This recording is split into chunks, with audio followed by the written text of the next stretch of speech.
ఈ రోజుల్లో చూస్తేనమ్మా modern villas కట్టుకుంటున్నారు, అలాగనే క్లాసిక్ విల్లాస్ కట్టుకుంటున్నారు, డూప్లెక్స్ హౌజెస్ కట్టుకుంటున్నారు. ఇంకా పెద్ద పెద్ద అంటే మెయిన్ బిల్డర్స్ ఏంటంటే అమ్మా కొన్ని గ్రూప్స్లలో గ్రేటర్ కమ్యూనిటీలో నిర్మాణాలు జరుగుతున్నాయి, ఫామ్ హౌజులు జరుగుతున్నాయి.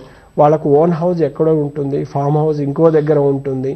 ఇలాంటి ఫామ్ హౌస్లు ఏంటంటే అప్పుడప్పుడు వెళ్ళి వస్తుంటారమ్మా. అక్కడ ఫామ్ హౌస్లు అంటే కొంత ల్యాండ్ ఉంటుంది, కొంత పంట ధాన్యం వస్తుంది, కొంత విశ్రాంతి భవనాలు ఉంటాయమ్మా. ఇలాంటి భవనాల్లో ఈ దుష్ట శక్తులు చేరిపోతాయమ్మా.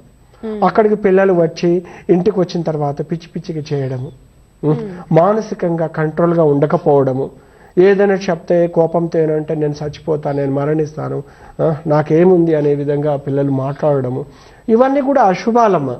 అందుకే ఇప్పటికి నేను ఎన్నో ఫామ్ హౌస్ని కూడా అష్టదిగ్బంధన చేశాము. ఒక అధికారికి మంచి ఫామ్ హౌస్ ఉండే, అసలు దాంట్లో అసలు పంట అనేది రాకపోయేదమ్మా.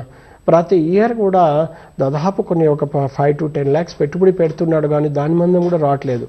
ఎందుకంటే దానికి సంబంధించిన ఛార్జెస్ కానీ పని వాళ్ళందరూ ఉంటారు కదా తల్లి, అవన్నీ కూడా చూసుకోవాలి అంటే దాని మెయింటెనెన్స్ కూడా రావట్లేదు. అప్పుడు మేము అక్కడికి చూసి అక్కడ ఉన్న కొన్ని దోషాలను 8 దిక్కుల నుండి పరిశీలించి ఆ ఫామ్ హౌస్లో ఉన్న శక్తులని కంట్రోల్ చేసామమ్మా. అది ఒక దుష్ట శక్తుల్ని అలా కంట్రోల్ చేసిన తర్వాత కూడా మంచి సత్ఫలితాలు అనుభవిస్తారు.